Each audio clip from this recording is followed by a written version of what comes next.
Ita não liga de ser julgado pela sua origem para sempre, pois a razão pela qual ele voltou é porque ele ama ela e quer que ela seja feliz. Então ele diz acreditar que seria melhor usar aquele 1.000.000 de blanks para o povo de Ubera, não para ele. E estalando o dedo, o imperador diz que parece que ele não entende o que está sendo dito. No mesmo instante, 2 guardas entram na sala. Ou melhor, 4 guardas entraram na sala. O imperador diz que isso é um aviso, não um pedido. Então manda o Ethan fazer sua escolha. 1.000.000 de blanks ou a morte? Todas as espadas são apontadas para ele.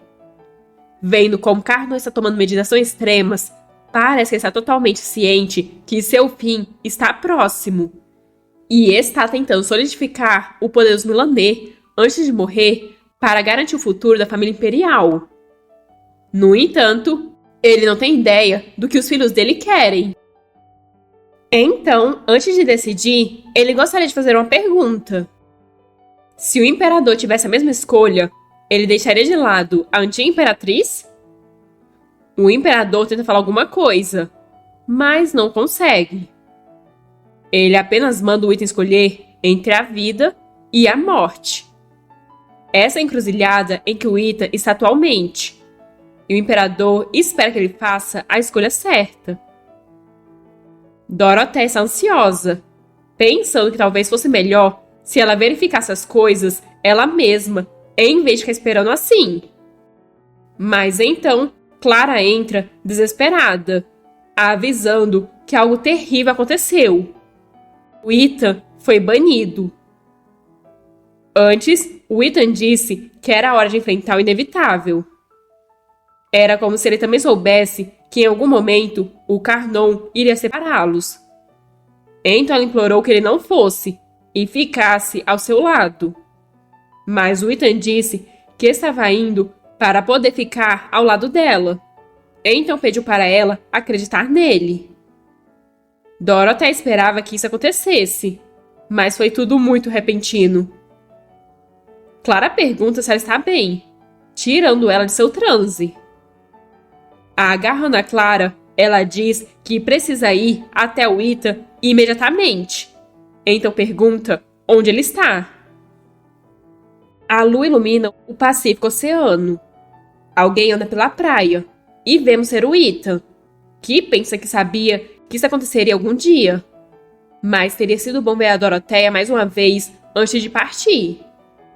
Mas ele decidiu ir embora, então precisa continuar em frente pelo bem dela. Só que então, montada em um cavalo branco, chega a princesa. Sem perder tempo, ela pula em seus braços, o abraçando com força. Ethan diz que é perigoso para ela pular assim, mas ela apenas pede que ele não vá. Não importa o quanto ela pense sobre isso, ela não pode simplesmente deixar ele ir. Ela vai falar com Carnon, então pede que ele volte. Mas Ethan nega. Eles já tinham previsto que isso aconteceria, então ele precisa seguir a ordem do imperador por enquanto.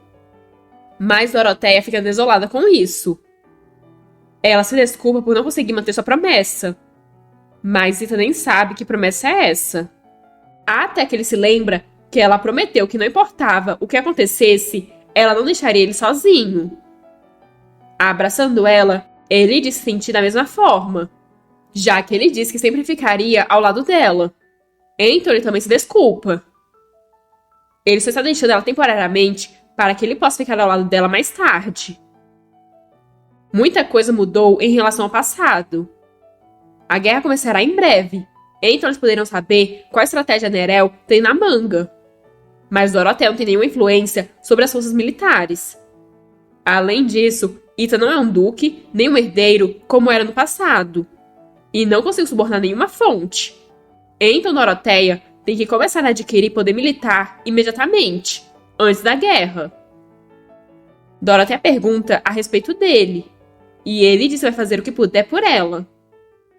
Dorothea pergunta o que ele pode fazer por ela. Ao que Ethan responde que reformar o seu caráter, por exemplo. Dorothea fica surpresa, Ita pergunta por que ela está assim. Isso dói, sabia? Tem coisas em que ele pode ajudar. Ela pede para ele tomar cuidado, e ele pede para ela fazer o mesmo. Ela deve ter cuidado especial para não se sobrecarregar e manter a saúde boa. Ela também não deve entrar em situações em que precise usar o espírito da luz. Mas, comovida pela preocupação dele, ela o beija. Depois pergunta se eles se verão novamente em breve. Ethan diz que será um passo à frente e irá esperar por ela.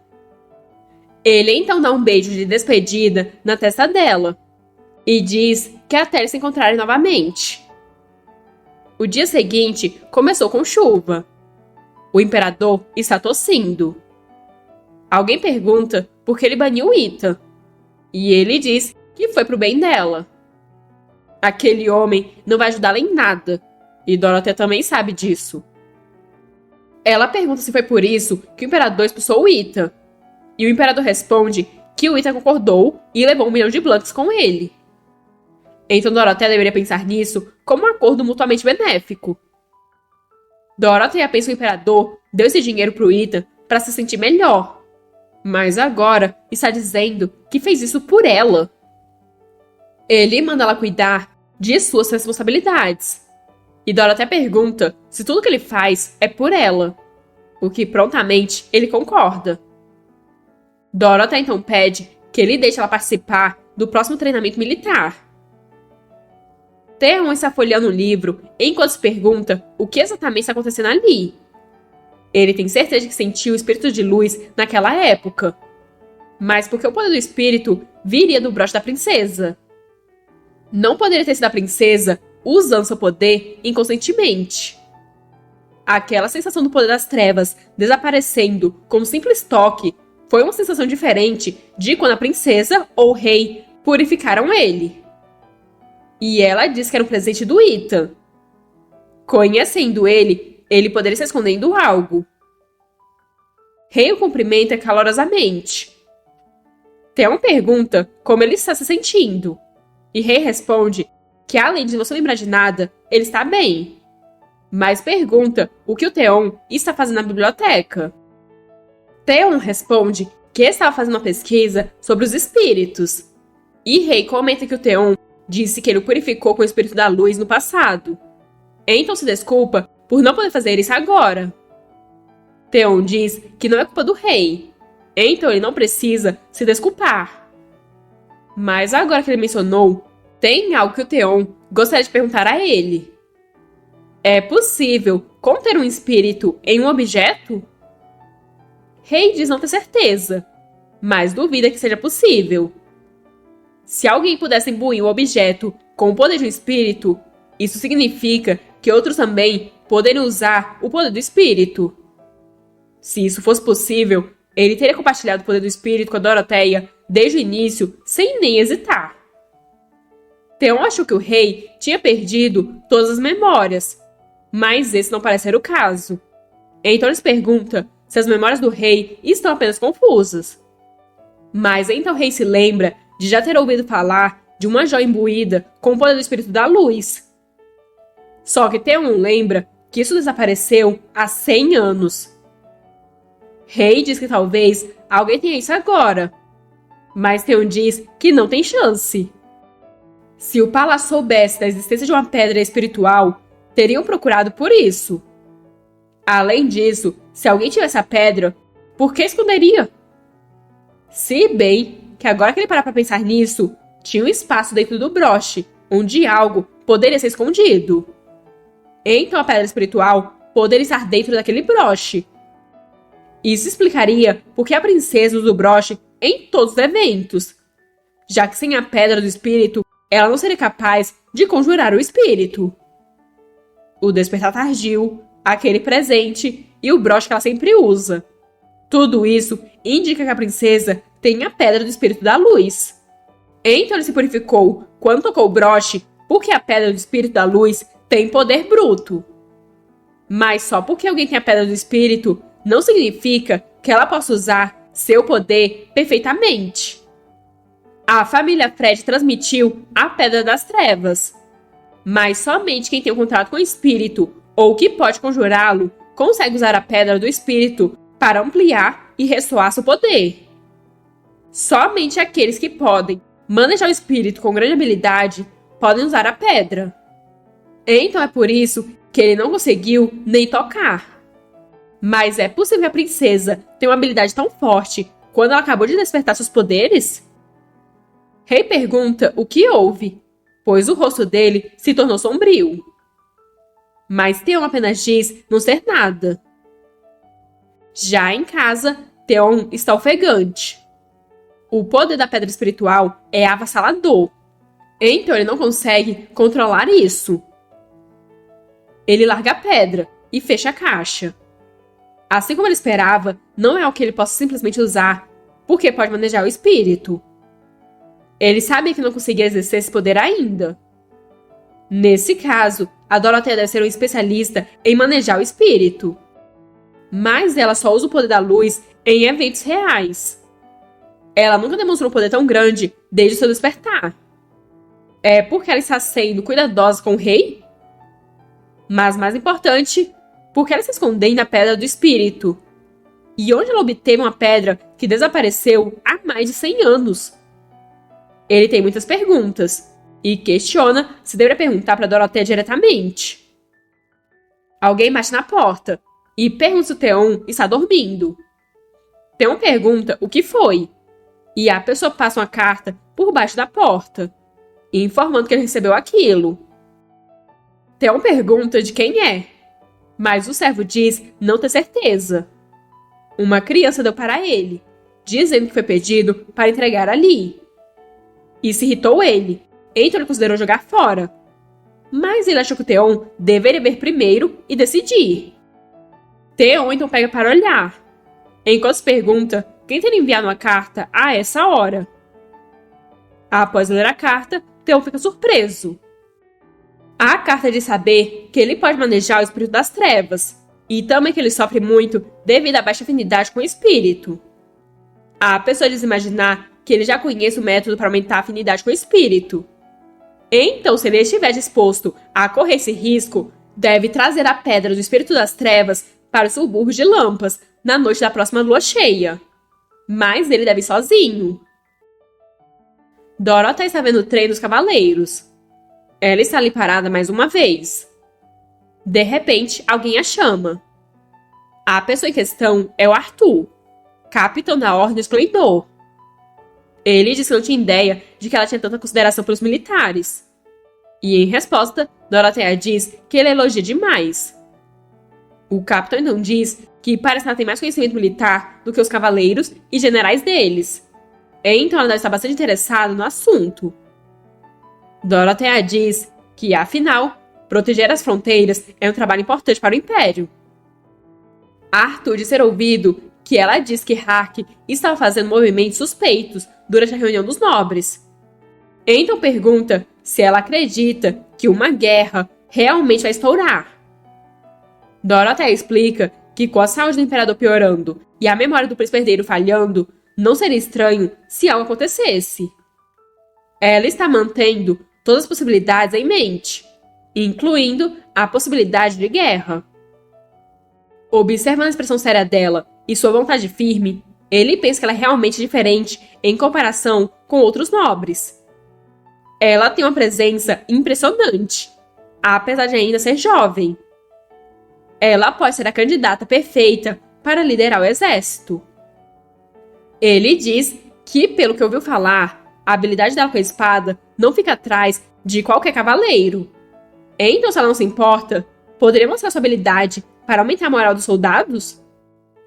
Dorothea concorda. No pátio de treino, todos estão murmurando. Parece que ela vai duelar com Paul, o cavaleiro mais talentoso dentre todos ali.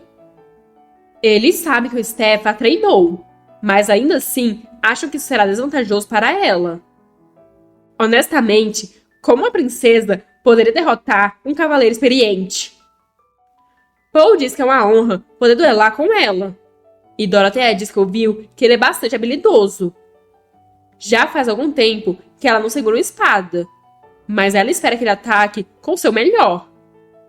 Nesse caso, Paul diz que não vai se conter. As espadas se chocam. Dorothea dá uma investida, mas ele consegue se defender. Ele percebeu que ela é rápida. Ele não vê nenhuma abertura. Esses não são os movimentos de alguém que deu uma pausa no treino. Ela se move como se tivesse treinado por anos a fio. Por fim, a espada é tirada da mão dele, caindo no chão. Para a surpresa de todos, Dorothea venceu. Paul se pergunta como alguém que não é um cavaleiro pode ter tanta força, em pensar que havia uma lacuna tão grande nas habilidades deles. Dorothea agradece pela ótima partida, e Paul a elogia, dizendo que ela foi incrível. Ele tinha ouvido rumores sobre a grande habilidade dela, mas depois de duelar com ela, ele entende por que o Stefan a elogiou tanto. Dorothea fica surpresa pelo Stefan ter dito isso. Paul diz que o Stefan elogiava com frequência, apesar de ser um homem de poucas palavras. Ela não acredita que o Stefan andou por aí dizendo essas coisas. É um pouco vergonhoso. De qualquer forma, Paul diz ter sido realmente uma honra lutar contra um oponente com habilidades tão incríveis. Os outros cavaleiros também dizem animados que ela é incrível, excepcional, e pedem que ela seja a comandante deles. O capitão manda eles mostrarem adequado respeito a ela. Então os cavaleiros se desculpam sem graça. Agora que Dorothea pensa nisso, ela nunca teve a chance de falar com os cavaleiros em sua vida passada. Ela acha legal poder falar com uma variedade de pessoas. Só seria ainda melhor se o Ita também pudesse estar ali. Ela se pergunta o que ele está fazendo agora. Enquanto isso, no meio da noite, uma figura encapuzada anda pela floresta. É o Theon. Aquele lugar é tão isolado que os caçadores nem passariam por ali. Então ele se pergunta por que pediram para se encontrar ali e quem são eles. As únicas pessoas que sabem que ele pode manter o espírito das trevas é o rei, a Júlia, a Dorothea e a família dele. Ele manteve escondido dos outros. Ainda assim, essa pessoa afirma saber como aumentar a afinidade com o espírito. Isso pode ser uma armadilha, mas ele não tem escolha, pois se ele não consegue aumentar sua afinidade com o espírito, está quase morto. Então, ele terá que apostar sua vida nessa pessoa. De repente, o céu começa a se iluminar com pequenas esferas de luz. O espírito da luz apareceu de repente com uma forte luz. Ita se pergunta se é o rei ou a Dorothea, mas a gente sabe quem realmente é. Theon pergunta se foi ele quem enviou a carta, e a pessoa confirma com um acenar de cabeça. Tirando o capuz, Theon diz que ele disse que poderia aumentar a afinidade com os espíritos. Somente aqueles que conseguem controlar o poder do espírito podem fazer isso. Mas já faz algum tempo que a maioria dos conjuradores do espírito da luz enfraqueceram. Ainda assim, ele afirma poder controlar o espírito da luz? A pessoa novamente balança a cabeça em afirmação. Theon então pergunta quem ele é. A pessoa estende a mão como se quisesse algo. E entendendo, Theon pega a pedra do espírito das trevas que ele pediu. Rapidamente, ele pega a pedra e pede pro Theon conjurar o espírito. Ele não deve tentar controlar, apenas liberar esse poder. Theon fica receoso, mas ele pergunta se Theon não queria controlar o poder do espírito. Theon só precisa ultrapassar esse limite. Ele consegue. Assim, Theon pega a pedra e, liberando seu poder, diz não ter ideia do que ele está tentando conseguir. Mas ele espera que isso funcione, porque eles dois morrerão se isso não acontecer. Se você está tão envolvido quanto eu, não esquece de se inscrever no canal, curtir o vídeo e deixar seu comentário com as suas teorias. Tem muita coisa vindo aí, e você não vai querer perder nenhum detalhe. Nos vemos no próximo episódio. Até lá!